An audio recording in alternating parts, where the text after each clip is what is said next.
First of all, the law requires all unclassified documents related to Epstein to be released. It's obvious they have not met that standard. Blanchard himself admitted that they only are releasing a few 100,000 documents, and the rest of the documents they will be releasing in the weeks ahead.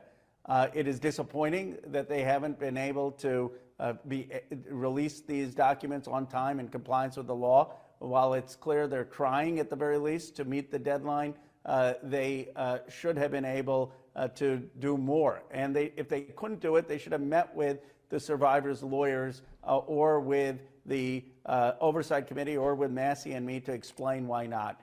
But at this point, what we need is a clear timeline of when the rest of the documents will be released and an explanation for why they did not release all of them today.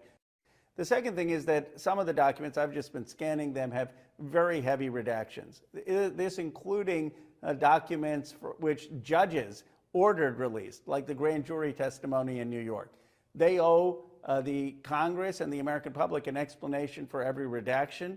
That I didn't see published on the DOJ page, but the law is very clear that any redaction has to be justified in writing. They need to do that. Look, the Justice Department has very little credibility. Pam Bondi said months ago there was nothing more to release. Now they've contradicted themselves. Obviously, there was more to release, given that they're releasing hundreds of thousands of new documents. Now, the question is, how do we believe them?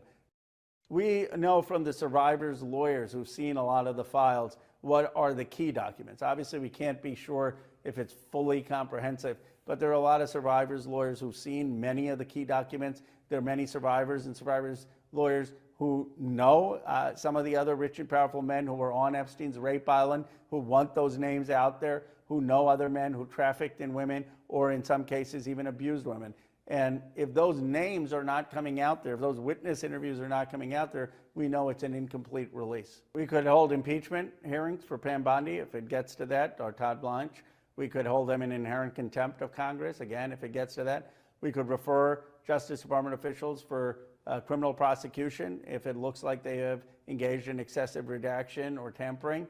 And we can support lawsuits to abide by the law. All options are on the table.